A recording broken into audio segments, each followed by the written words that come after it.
Abbiamo studiato il congiuntivo in passato e abbiamo anche capito quando e come si usa. Infatti sul mio canale ho fatto tantissimi video sul congiuntivo e vi lascio tutti i link in descrizione. Però non ho mai parlato sul mio canale di alcune espressioni un po' più particolari con cui usiamo il congiuntivo. E allora nel video di oggi facciamo proprio questo. Ciao a tutti, io sono Stefano e sono un insegnante di italiano per stranieri. Prima di tutto bentornati o benvenuti sul canale e se siete nuovi sul canale non dimenticatevi di iscrivervi e attivare la campanellina, così che sarete notificati ogni volta che pubblico un nuovo video. E prima di iniziare vorrei chiedervi anche un piccolo favore, cioè quello di lasciare un bel mi piace sotto a questo video, perché mi aiuta tantissimo a far crescere il mio canale. Quindi se vi piacciono i miei contenuti lasciate un bel mi piace, vi ringrazio in anticipo. Ma adesso iniziamo con l'argomento di oggi, alcune espressioni un po' più particolari con cui in italiano usiamo il congiuntivo. Prima di tutto abbiamo le espressioni impersonali,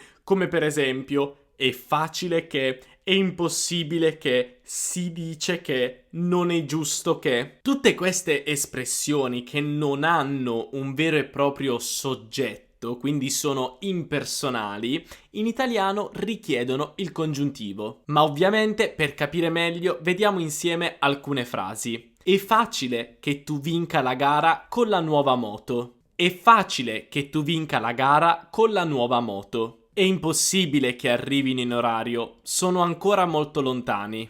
È impossibile che arrivino in orario, sono ancora molto lontani. Si dice che la famiglia Rossi si sia trasferita in Germania, ma non siamo sicuri. Si dice che la famiglia Rossi si sia trasferita in Germania, ma non siamo sicuri.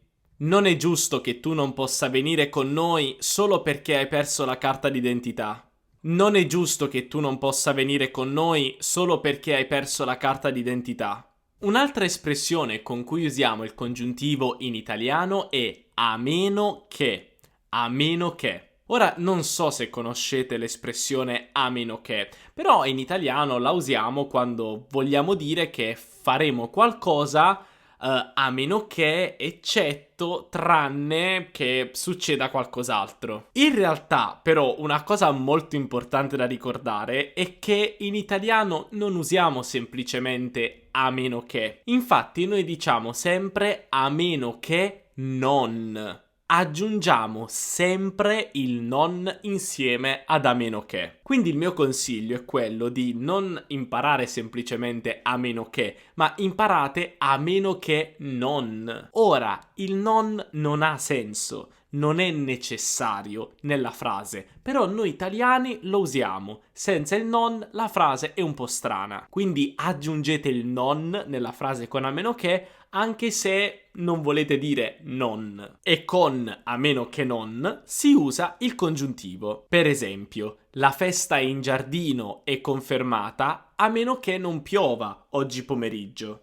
La festa in giardino è confermata a meno che non piova oggi pomeriggio. Quindi come vedete qui stiamo facendo una doppia negazione più o meno. Non è molto chiaro il motivo per cui usiamo il non nella frase, però lo facciamo, quindi usatelo anche voi. E ovviamente ricordatevi di usare il congiuntivo. Infatti io ho detto a meno che non piova oggi pomeriggio. A meno che non cambi la situazione, l'aereo per ora è in orario. A meno che non cambi la situazione, l'aereo per ora è in orario. Porta una bottiglia di vino, a meno che non la porti già Paolo. Porta una bottiglia di vino, a meno che non la porti già Paolo. Un'altra espressione molto comune che richiede il congiuntivo in italiano è senza che. Senza che. Per esempio, devo uscire di casa senza che mia madre se ne accorga. Devo uscire di casa senza che mia madre se ne accorga. Qualcuno è entrato in casa mia senza che io lo sapessi. Qualcuno è entrato in casa mia senza che io lo sapessi.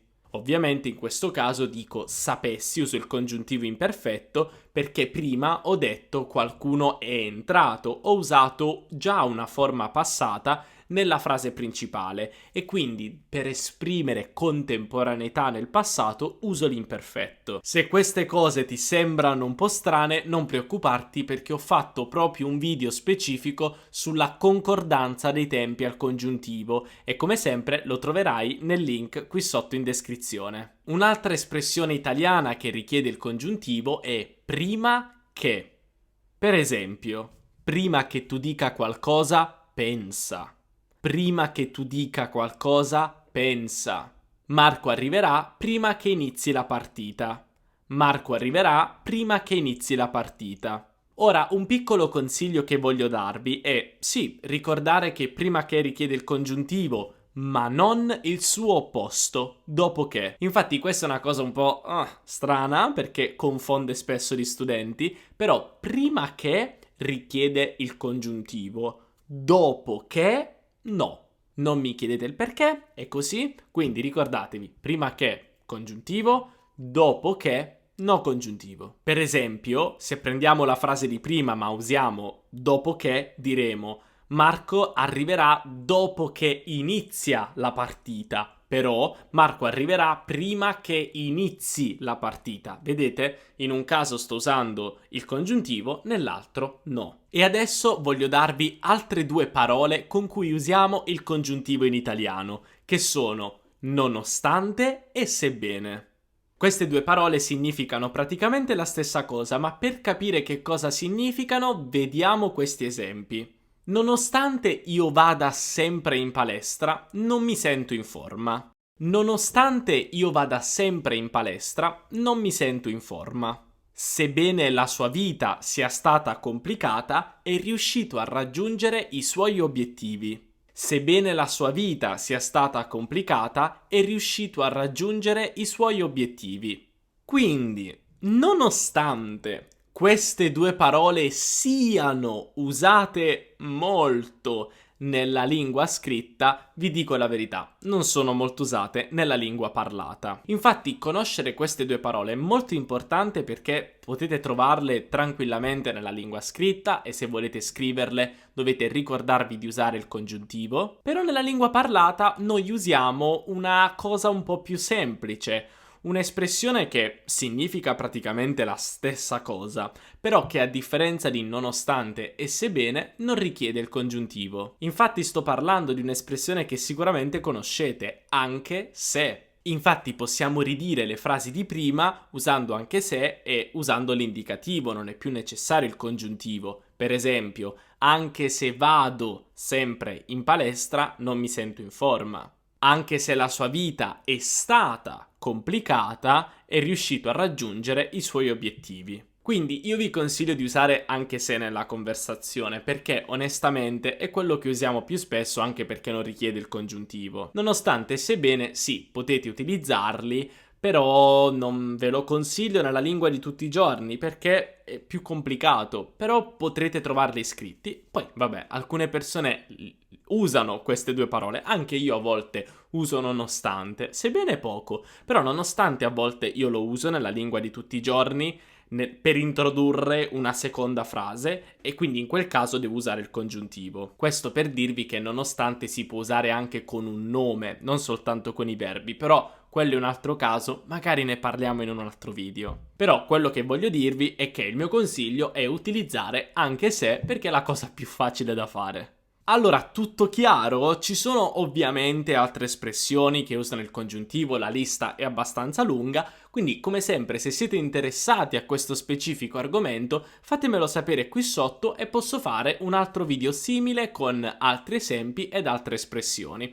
quindi fatemi sapere. E come sempre, se avete trovato il video utile non dimenticatevi di lasciare un bel mi piace per supportare il mio canale e aiutarmi a far crescere il mio canale e anche iscrivervi al canale e attivare la campanellina così che non perderete nessun video futuro. E poi non dimenticatevi anche di seguirmi su Instagram Teacher Stefano per non perdere nessun aggiornamento su tutto quello che faccio sul canale ma anche per i miei viaggi in giro per l'Italia. Noi per il video di oggi abbiamo finito e ci vediamo nel prossimo video. Un abbraccio dall'Italia, ciao!